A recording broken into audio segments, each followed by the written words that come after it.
É a sexta-feira da crucificação de Cristo. Está rodando, amém. Nós estamos aqui em Lucas, capítulo de número 23, versículo de número 44. Diz assim a palavra de Deus: já era quase meio-dia, trevas cobriam toda a terra até as 3 horas da tarde. Algumas versões diz a hora sexta, até a hora nona, que significa a mesma coisa. Trevas cobriam toda a terra até as 3 horas da tarde. O sol deixara de brilhar, e o véu do santuário rasgou-se ao meio-dia, ao meio. O véu se rasgou ao meio. Jesus bradou em alta voz e disse: Pai, nas tuas mãos eu entrego o meu espírito. Tendo dito isso, expirou. Se você olhar para esse texto, na cruz, o momento da cruz de Jesus, foi quando ficou mais claro o que está acontecendo neste mundo, na vida das pessoas. O momento da cruz de Jesus foi o momento onde ficou assim absurdamente claro o que está acontecendo nesse mundo, na vida das pessoas. A Bíblia diz que até as 3 horas da tarde, trevas cobriram toda a terra. Não foram trevas que estavam em cima da cruz, mas trevas que cobriram toda a terra. Como é que pode pensar positivo alguém cuja vida está coberta de treva? Como é que pode pensar positivo? Como é que pode crer? Como é que pode confiar? Como é que alguém pode ficar calmo, tranquilo, sereno, em paz, com tanta treva ao seu redor e muitas vezes dentro das pessoas? A treva é lugar de desespero. A treva é lugar de cegueira. Como alguém pode saber para onde vai se existem trevas sobre as pessoas? Treva não é entrar num quarto escuro. Treva é não saber o que fazer. E quantas pessoas, às vezes, em situações infinitas, muitas, elas se sentem como se estivessem em trevas. E treva é não saber o que fazer. Treva é não saber para onde ir. Treva é não saber a quem recorrer. Treva é já não ter mais ninguém em quem eu possa acreditar. O mundo é um mundo de treva porque as pessoas cada vez mais desconfiam de tudo e de todos. E a palavra de Deus mostra exatamente o auge dessas trevas quando Jesus está pendurado na cruz. E o texto deixa claro que trevas cobriram toda a terra. Além de trevas cobrirem toda a terra, também diz o texto, nos conta o Espírito através de Lucas, que o sol parou de brilhar. A vida das pessoas que não creem em Cristo, o sol para de brilhar. As pessoas sentem depressão, angústia, medo, dúvida, se sentem sozinhas. A vida perde o sabor, a vida perde a cor. Você já conversou com alguém deprimido? Sim, pastor, talvez você se sinta assim. Tem gente que coloca roupa alegre, tem gente que tem carro, casa, família, tem gente que tem tudo, e tem gente que não tem nada. Não importa se tem alguma coisa ou se não tem nada. Tem gente que quando levanta da cama não queria levantar. E você vai conversar com pessoas que não queriam levantar da cama, muitas vezes elas dizem: por que você não quer levantar? A gente pergunta e elas dizem: porque a vida perdeu a cor. E é exatamente o que a Bíblia diz, que o sol perdeu o brilho. Como pode a gente sair num dia ensolarado e olhar para a vida e achar tudo cinzento, sem cor, sem vida, sem alegria? Porque assim é a vida das pessoas que não fazem de Deus o seu sol. É engraçado essa ideia do sol perder o brilho, porque Jesus está morrendo. Por que o sol perde o brilho? Porque Jesus, uma das figuras de Cristo, é que Ele é o sol da justiça. O único momento que a terra ficou sem nenhuma vida foi o momento em que Jesus estava pendurado na cruz. Jesus, por vezes, Ele disse: eu sou a vida. Ele disse: eu sou a ressurreição. Ele disse: eu sou a verdade. Texto dos profetas profetizaram dizendo que Ele era o sol da justiça, e Ele de fato é. Mas naquele momento, naquele exato momento, Jesus estava absorvendo todas as trevas do mundo. E engraçado que o sol parou de brilhar. A vida das pessoas sem Deus e sem Jesus, o sol perde o brilho mesmo. Eu já me senti assim. Acredite, como se o sol não tivesse brilho. Nessa Páscoa, é importante a gente lembrar de se livrar da negatividade, lembrar-se da cruz de Cristo, lembrar-se da morte de Cristo não é motivo de tristeza. Esses dias rodou um vídeo na internet, está rodando ainda, uma cena de que alguém simbolizando Jesus aparece num lugar com uma coroa de espinho que não espeta, de um sangue que não é verdadeiro, e ele para em algum lugar, senta, e as pessoas começam a passar e olhar para ele, e sentam de frente dele, e muitas choram, outras se ajoelham, outras se entristecem muito, muitas se entristecem muito.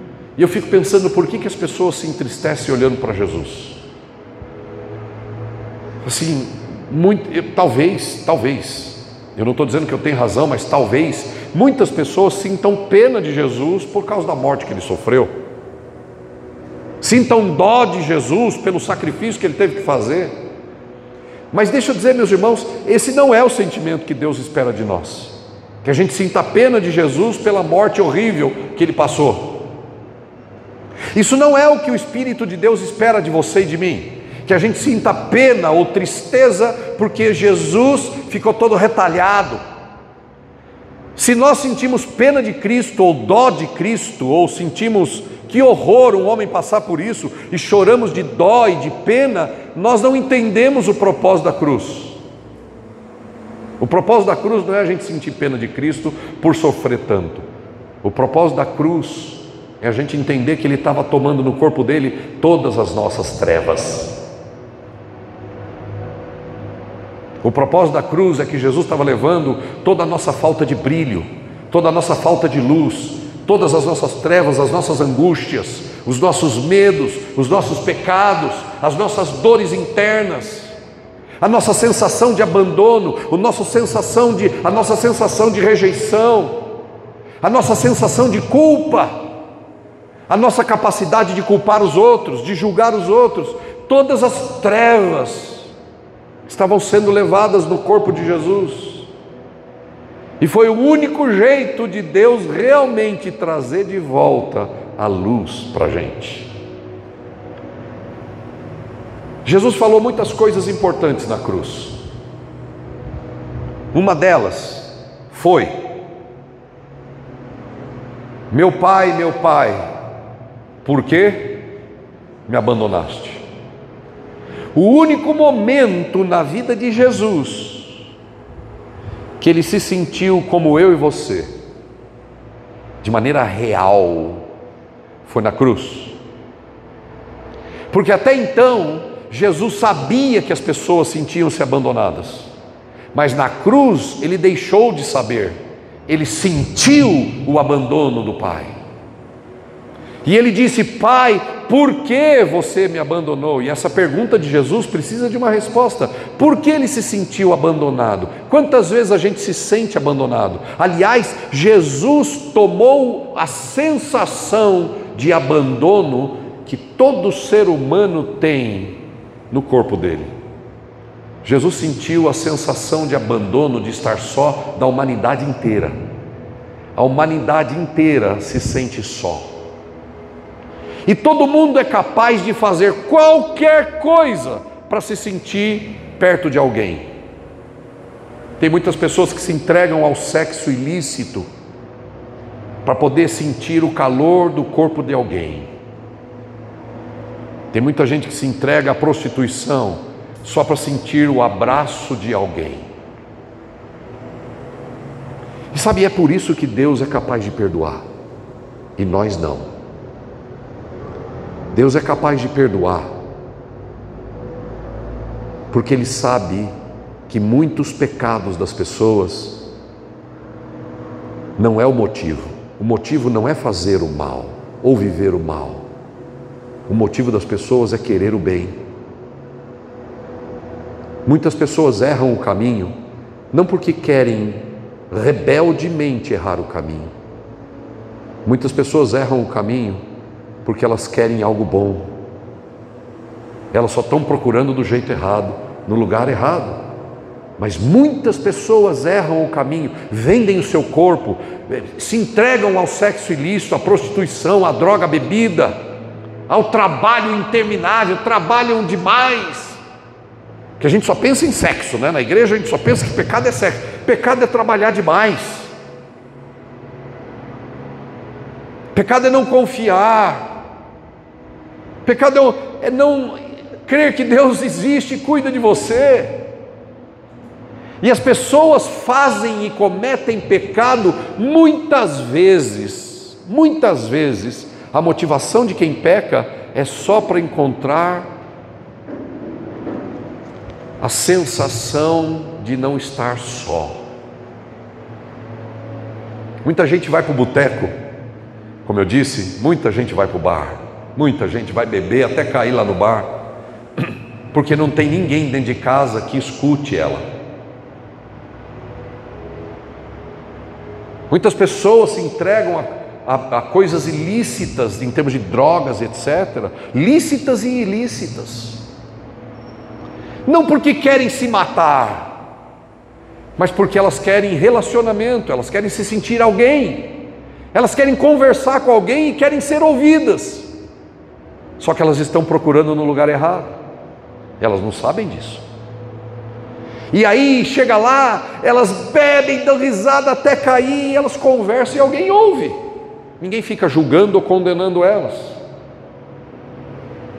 E é por isso que Jesus foi capaz de tomar todos os pecados no seu corpo naquela cruz, para nos livrar da sensação de abandono. Jesus tomou naquela cruz toda a nossa treva e a nossa sensação de abandono. Ele se sentiu abandonado no meu lugar, para que eu e você nunca mais nos sentíssemos abandonados. Pelo contrário, o nome de Jesus é Emanuel, que significa Deus comigo.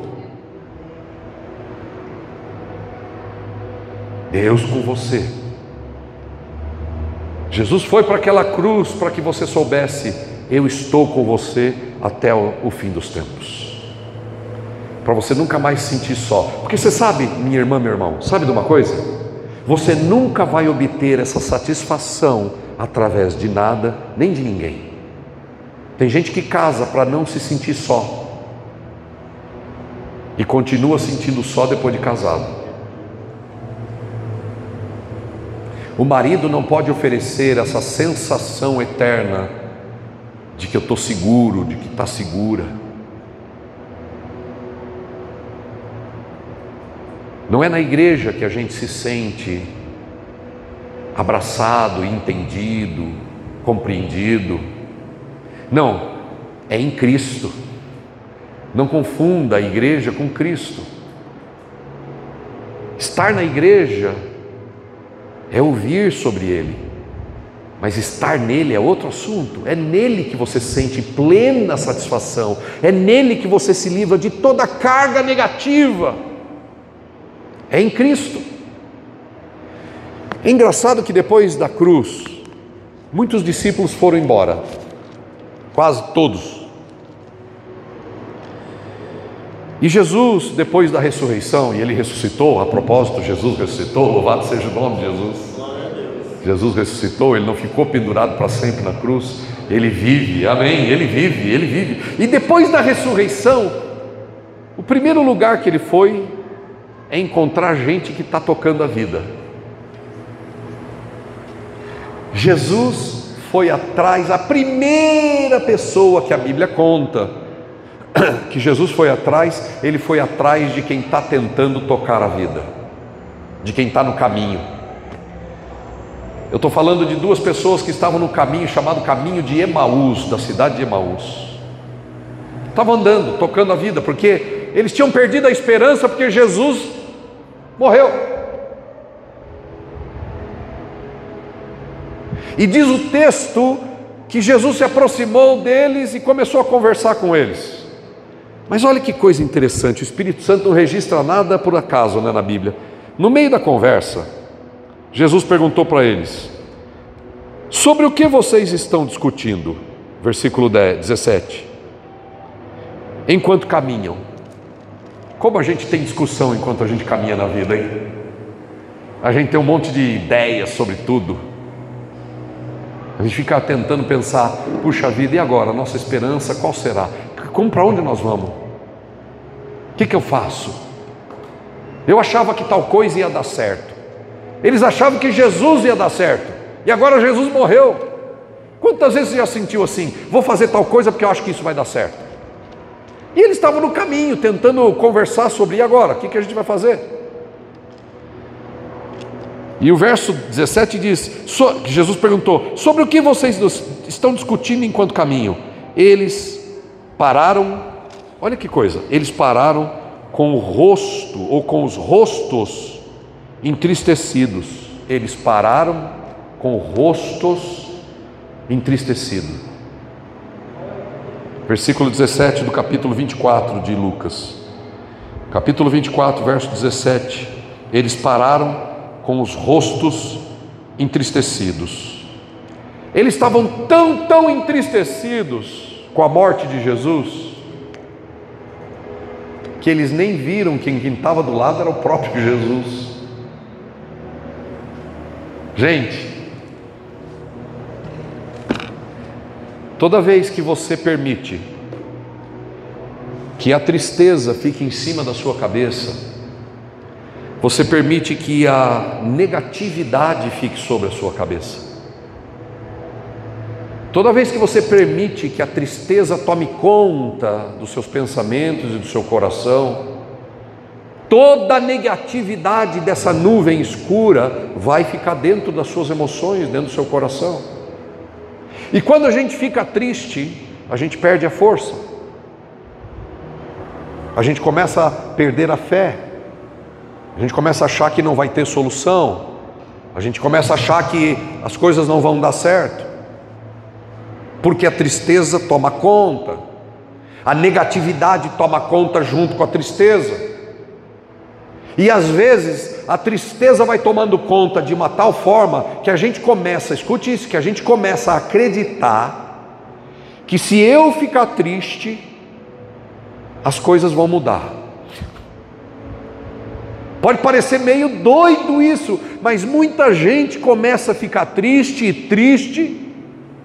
porque as coisas aconteceram de um jeito que eu não gostaria, elas estão acontecendo do jeito que eu não esperava, e aí eu fico triste porque as coisas não estão dando certo, E a tristeza vira negatividade, a negatividade vira tristeza, e a tristeza toma conta. E a gente vai deixando a tristeza ficar, porque a gente acredita assim: bom, se eu não posso ficar contente agora, porque está dando tudo errado. Está dando tudo errado, como é que eu vou ficar feliz? E aí a gente vai perdendo a força. Você vai cada vez mais ficando fraco. É por isso que está escrito que o oposto é a nossa força. Se a tristeza suga a nossa força, se a negatividade suga a nossa força, a Bíblia continua dizendo que a alegria do Senhor é a nossa força. Mas não é uma alegria qualquer, é a alegria de Deus. E se você lê o texto do caminho de Emaús, os meninos, sei lá, os homens que estavam a caminho, tocando a sua vida, tristes, cabisbaixos, a tristeza tomou tanta conta, a negatividade tomou tanto conta deles, e era semana de Páscoa. Daí a ideia que nessa Páscoa, diga não à negatividade. Era Páscoa da ressurreição. Se existe um dia de luz e uma restauração da esperança, é a ressurreição de nosso Senhor Jesus. Se Ele pôde vencer a morte, tudo é possível ser vencido. Tudo é possível ser vencido. Não há mais nada que não possa ser vencido, porque Jesus venceu o pior dos inimigos, que é a morte. Mas olha, quando você deixa a negatividade e a tristeza tomar conta, às vezes a solução está andando com você no caminho e você nem vê. Já sentiu assim? A solução está bem do seu lado, muito próximo de você, e você nem percebe. Por quê? Porque você está mais preocupado em ficar triste e negativo do que crer. Às vezes, irmãos, às vezes não, sempre, a fé é o único jeito de entrar na positividade, na força, na alegria. Jesus perguntou para eles: por que vocês estão caminhando aí tão tristes? Eles começaram a contar. Eles foram até mal educados. Gente negativa é mal educada. Gente triste tem pouca paciência. E aí eles viram para Jesus e não sabiam que era Jesus, não viram que era Jesus, não sei como, mas eles não viram que era Jesus. E eles viraram mal educadamente e disseram assim: poxa, pararam com o rosto triste e disseram: você é o único Israel que não sabe do que aconteceu aqui? Graças a Deus que era Jesus, né? Porque senão o homem ia falar assim: por que eu estou conversando com vocês? Ah, pastor. Mas não, Jesus é a pessoa de Deus encarnada, e Ele tem paciência, mesmo com gente mal educada. Já sentiu assim meio mal educado? Já sentiu meio ranzinza, meio sem humor, sem alegria, sem paciência com as coisas e com as pessoas? Pois é, quando a gente está triste, sem paciência, sem alegria, é bem possível que você também não esteja enxergando a solução que caminha do seu lado. Na sua cara está a solução, mas você está ocupado demais ficando triste. E quando a gente está ocupado demais ficando triste, a gente não vê o príncipe da alegria do nosso lado. E eles disseram para Jesus: nós pensávamos que Jesus seria aquele que restauraria a vida de Israel. E aí Jesus fala para eles assim: ah, vocês, como vocês demoram em crer, como vocês demoram. Meu irmão, não demore mais. Saia dessa noite aqui por essa porta aí. Você não está aqui por acaso. Você que está no vídeo não está por acaso. Então saia por essa porta hoje, decidido a mandar embora a nuvem da negatividade da sua cabeça, da tristeza, do medo, da desconfiança, e comece a semana crendo que o Senhor caminha com você. Aliás, Deixa eu dar uma notícia para você. Você precisa ouvir isso. O Senhor está caminhando ao seu lado. O Senhor está próximo de você. E para a gente fechar, deixa eu lembrar uma coisa. Se você volta lá em Lucas 23, no primeiro versículo que a gente leu, diz o texto que havia trevas sobre toda a face da terra. E diz também o texto que o sol perdeu o brilho. Mas diz mais, o texto diz que o véu rasgou-se de cima até embaixo. Você sabe que véu é esse? Você sabe que véu é esse? Deixa eu dizer que véu é esse. Esse véu era um véu que ficava dentro do santuário do tabernáculo, no Velho Testamento. Você sabe quantas vezes por ano um sacerdote tinha autorização para passar aquele véu? No véu tinha desenhos de anjos, arcanjos, querubins. Você sabe quantas vezes alguém tinha autorização para entrar dentro daquele véu? Uma vez por ano. Você sabe o que significa aquela cortina, aquele véu? Era uma cortina como essa ali, ó. Um pano gigantesco. Atrás da cortina ficava um lugar chamado Santo dos Santos. Por quê? Porque lá ficava a Arca da Aliança. E o que simbolizava aquele lugar? A presença de Deus. E o que significa a presença de Deus? A presença de Deus significa tudo o que você precisa para ser feliz. Tudo que eu preciso para ser feliz está dentro do Santo do Santo. Mas que pena, só pode entrar lá uma vez por ano.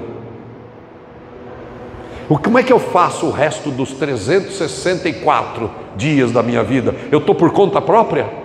Eu estou sozinho? Era assim que viviam as pessoas, até a cruz de Cristo. Na cruz de Cristo, o véu se rasga. Ouça o barulho do véu rasgando. Se rasga, milagrosamente. E olha, para o autor registrar que o véu se rasgou, deve ter sido um comentário na cidade inteira. Meu Deus, alguma coisa aconteceu lá, que o véu rasgou sozinho, de cima embaixo. Por que rasgou o véu? Porque acabou o tempo da gente ficar sozinho 364 dias e só poder entrar na presença de Deus uma única vez no ano. Acabou isso. E como é que é agora? A partir de agora, toda negatividade vai embora, todo medo vai embora. Por quê? Porque a gente pode entrar na presença de Deus todo santo dia. Você pode falar com o Pai todos os dias, o caminho está aberto, porque Jesus morreu e Jesus ressuscitou. Então, meu irmão e minha irmã, eu e você não temos desculpa para não tocar embora aquela nuvem escura, carregada de raios de tristeza por causa de nada. Eu e você não temos mais desculpas para deixar aquela nuvem voar sobre a cabeça da gente, trazendo tristeza. Porque se nós deixarmos isso, a gente não vai enxergar Jesus do nosso lado, dentro da gente, em volta da gente, em todo o tempo.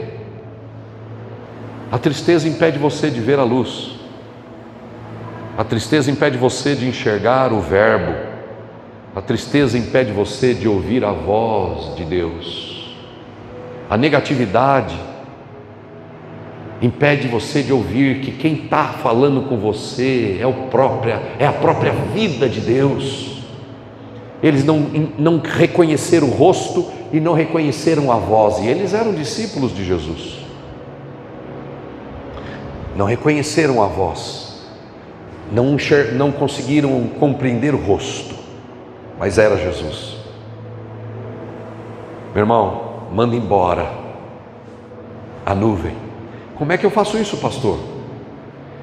Primeira coisa que você faz é reconhecer que tem uma nuvem em cima. Como é que você vai mandar ela embora se você ignora a nuvem? Ela vai ficando aí. Diga: Senhor, eu estou triste mesmo, Aconteceu isso comigo, eu fiquei triste mesmo.